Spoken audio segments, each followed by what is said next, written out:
Hi everyone, thank you for joining us today again. In this video, we're going to be reacting to another comedy from George Carlin. This time it's on Life is Worth Losing. Dumb Americans, apparently. Interesting. I don't like the I don't understand the bit around the dumb Americans at the end of it, but I'm sure I'm gonna find out why in a bit. The last two I've reacted to, which is on religion and social issues, they've been very interesting. They've been thought provoking, and I've found them interesting. The one thing I think we need to do is to really kind of try and unpick our understanding of where we stand really when we're listening to his comedy. We're not saying we need to agree with everything. That's not what I'm saying at all, by the way. But let's get cracking. Come on, let's check it out. Without any further ado, let's go, people. But say what you want about America, land of the free, home of the brave. We got some dumbass motherfuckers floating around this country. Dumbass motherfuckers, you know? Yeah. Now, obviously, that doesn't include this audience. I understand that. Wow. You seem intelligent and perceptive, but the rest of them, holy jumping fucking shitballs. Dumber than a second coat of paint. And this ain't just ranting and raving. This ain't just blowing off steam. I got a little evidence to support my claim. It just seems to me, that only a really low IQ population could have taken this beautiful continent, this magnificent American landscape that we inherited. Well, actually, we stole it from the Mexicans and the Indians, but hey, it was nice when we stole it. It looked pretty good. It was pristine. Paradise. Have you seen it lately? Have you taken a good look at it lately? It's fucking embarrassing. Only a nation of unenlightened half-wits could have taken this beautiful place and turned it into what it is today, a shopping mall. A big fucking shopping mall. You know that? Wow. That's all you got. That's all you've got here, folks. Mile after mile of mall after mall. Many, many malls. Major malls and mini malls. They put the mini malls in between the major malls. And in between the mini malls, they put the mini marts. And in between the mini marts, you got the car lots, gas stations, muffler shops, laundromats, cheap hotels, fast food joints, strip clubs, and dirty bookstores. America the Beautiful. One big transcontinental commercial cesspool. And how do the people feel about all this? How do the people feel about living in a coast-to-coast shopping mall? Well, they think it's just fucking dandy. They think it is cool as can be because Americans love the mall. They love the mall. That's where they get to satisfy their two most prominent addictions at the same time: shopping and eating. Oh, wow. Millions of semi-conscious Americans, day after day, shuffling through the malls, shopping and eating, especially eating. Americans love to eat. They are fatally attracted to the slow death of fast food. Hot dogs, corn dogs, triple bacon, cheeseburgers, deep fried butter dipped in pork fat and cheese whiz, mayonnaise soaked barbecued mozzarella, patty melt. Americans will eat anything, anything, anything. If you were selling sauteed raccoons' assholes on a stick, Americans would buy them and eat them, especially if you dipped them in butter and put a little salsa on them. This country is big time, pig time. Forget the bald eagle. You know what the national emblem of this country ought to be? A big bowl of macaroni and cheese. A big bowl, because everything in this country is king size. King size, extra large, and super jumbo, especially the fucking people. Okay. Maybe at the time he was telling this comedy or was telling this joke, that was the case. We over here in the UK, we've always thought about that, especially when you go over to America and the food is like super humongous. I say that to say this. Things are switching up a little bit where other people are trying to catch up. Like here in the UK, issues of obesity is now becoming quite prominent over here. So it's not just America. But saying that, though, the UK have always kind of followed what the Americans have done. So maybe that's another thing that we're following. Not trying to offend anyone. I'm just kind of pointing out. Have you seen some of the people in this country? Have you taken a good look at some of these big fat motherfuckers walking around? Big fat motherfuckers. Oh my God. Huge piles of redundant protoplasm lumbering through the malls like a fleet of interstate buses. The people in this country are immense, massive bellies, monstrous thighs, and big fat fucking asses. And if you stand there for a minute and you look at one of them, you begin to wonder, how does this woman take a shit? Whoa. How does she shit? And even more frightening, how does she wipe her ass? Can she even locate her asshole? She must require assistance. Are paramedics trained in this field? And standing right next to her, of course, with a plate full of nachos and a mouthful of pie is her clueless fucking husband, Joe Sixpack. With his monstrous swollen beer belly hanging dangerously out over his belt buckle, this guy ain't seen his dick since the Nixon administration. And if you stand there and you look at the two of them, you begin to wonder to yourself, do these people fuck? Is this man actually capable of fucking this woman? It doesn't seem structurally possible that these two people could achieve penetration. Maybe they're in that Cirque du Soleil or something. I'm telling you, the people in this country, every one of them is 50 pounds overweight. They are gargantuan. And in the summertime, God help us, in the summertime, they all want to wear short pants. Jesus, Lord, protector of all that is good and holy, deliver me from fat people in short pants. Wow. They all got short pants, big bellies, fat thighs, and dumb kids. Short pants, big bellies, fat thighs, and dumb kids. Every one of them's got two dumb-ass kids with them. And the whole family is wearing T-shirts, and every one of them's got the same T-shirt. I'm with stupid. Apparently in this country, the stupids are an extended family. And besides wearing them T-shirts, everyone in the family's got on a backpack. They got a backpack strapped to their back so they can carry around lots of stupid shit. And the reason they got to carry their stupid shit strapped to their backs is because their hands must remain free at all times to hold food. Oh, wow. And to get that food up to the mouth where it gets shoveled in with all the rest of the disgusting shit they ate that day. And another reason for the backpacks is these people are going to buy even more stupid shit. They ain't got enough stupid shit at home. They just had a stupid shit sale. They ain't gonna buy more. They're gonna go out in the parking lot and stuff this stuff into the big, fat, ugly, oversized SUV that's got plenty of room in it. Plenty of room in it for stupid shit and lots of room left over for these big, fat, ugly motherfuckers to get them home. Stopping, of course, for jelly roll and fried dough. These people are efficient, professional, compulsive consumers. It's their civic duty, consumption. It's the new national pastime. Fuck baseball, it's consumption. The only true, lasting American value that's left, buying things. Buying things. People spending money they don't have on things they don't need. Money they don't have on things they don't need. So they can max out their credit cards and spend the rest of their lives paying 18% interest on something that costs $12.50. And they didn't like it when they got it home anyway. Not too bright, folks. Not too fucking bright. But if you talk to one of them about this, if you isolate one of them, you sit them down rationally, you talk to them about the low IQs and the dumb behavior and the bad decisions, right away they start talking about education. That's the big answer to everything. Education. They say we need more money for education. We need more books, more teachers, more classrooms, more schools. We need more testing for the kids. You say to them, well, you know, we've tried all of that, and the kids still can't pass the test. They say, don't you worry about that. We're going to lower the passing grades. That's what they do in a lot of these schools now. They lower the passing grades so more kids can pass. More kids. But that is the thing, though, isn't it? It's I think the dangerous stuff like that is it. Oh gosh, it gives that false sense of security, isn't it, for kids that feel like, oh, because it's that the test is now.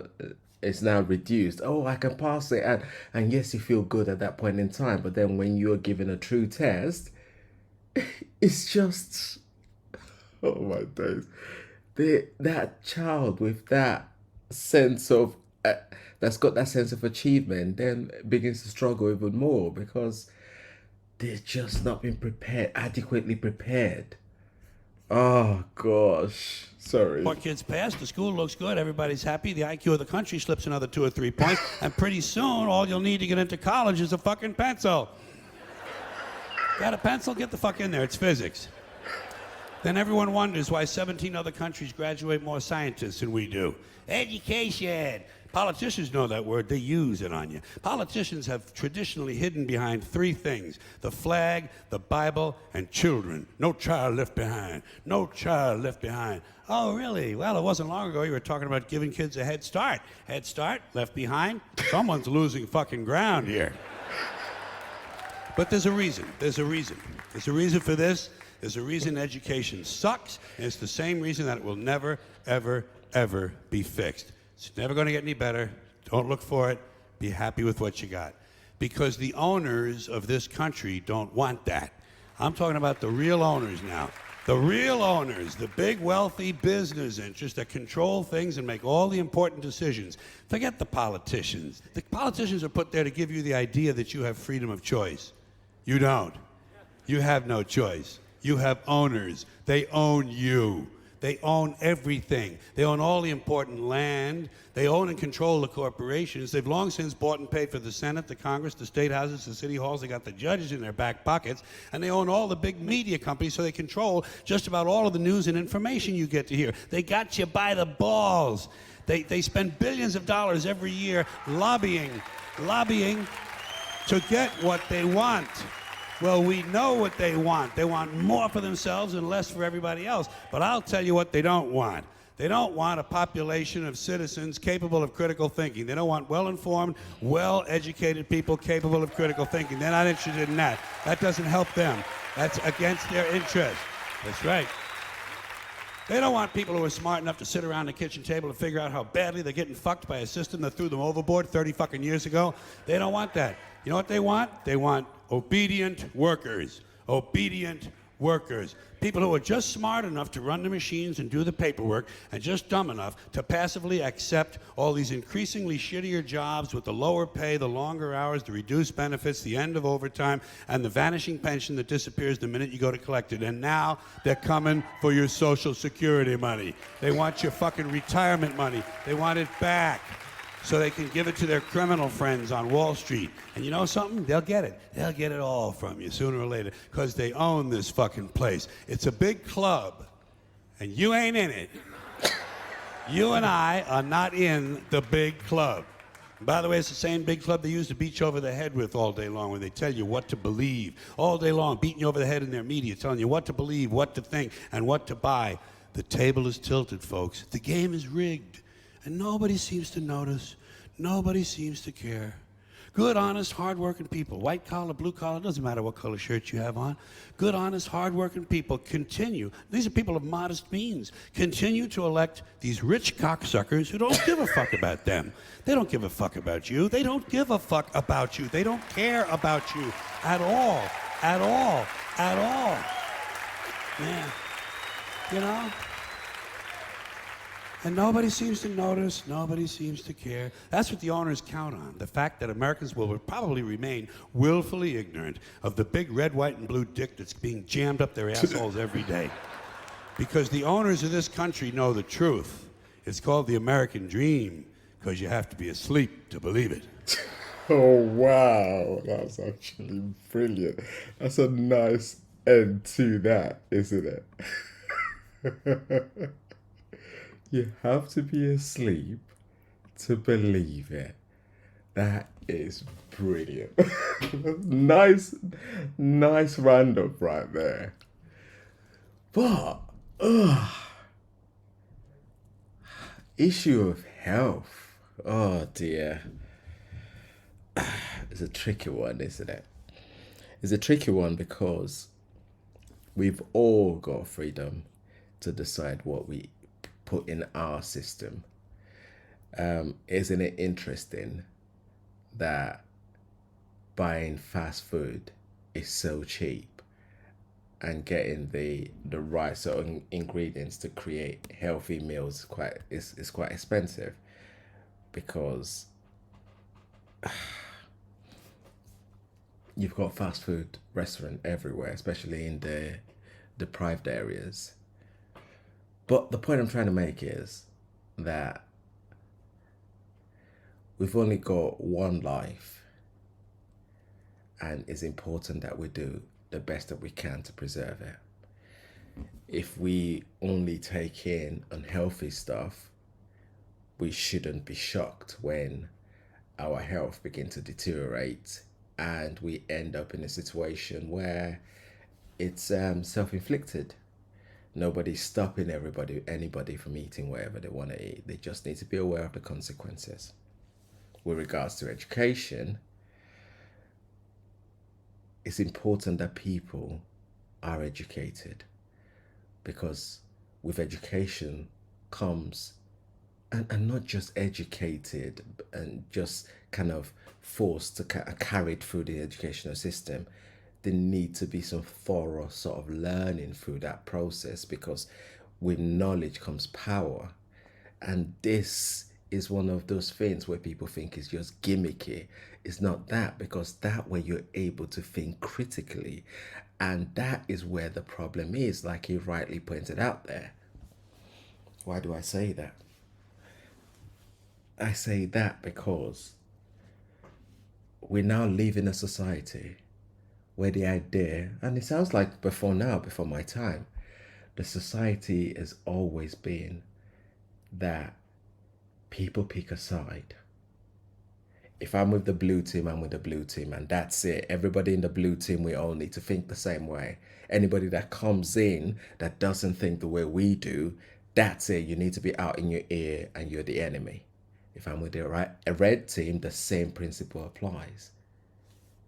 A critical thinker doesn't see blue or red. They try to understand the perspective of both parties. When you understand where both people are and why they think the way they do, you're able to make an informed decision, an informed decision that gets you to the best destination.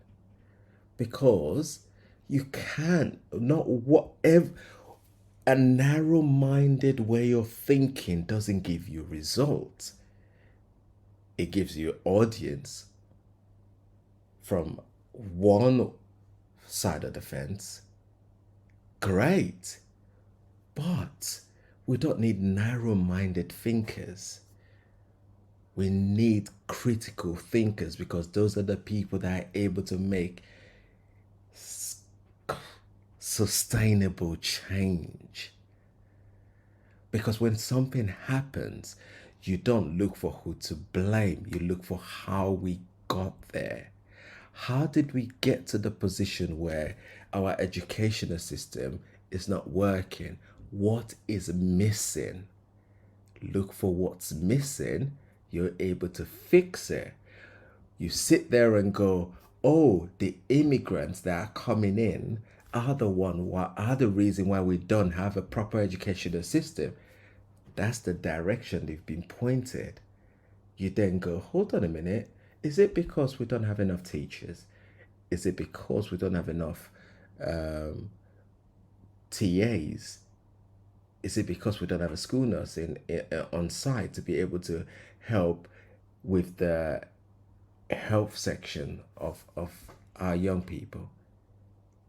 Is it because we don't have enough classrooms?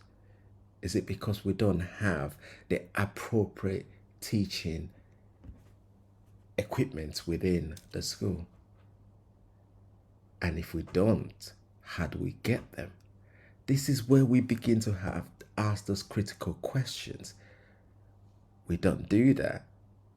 Currently, we're constantly blaming each other. And blaming each other just means that the people that need to be held accountable are not being held accountable. Come on, guys, we can do better. But yeah, that was good. I'm definitely checking more of his stuff out.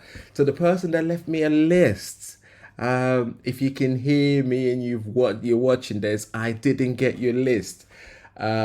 hopefully this was part of your this was part of your list. But yeah, I'm working my way through. As soon as I see any more, I will add it to the videos. If you like what we're all about, please like, subscribe, and join our community. And until next time, guys, it has been Kings. Peace. Oh, this is another of the videos that's come out following us crossing 1,000 subscribers. Thank you so much, guys. You guys have been amazing. Stay safe now.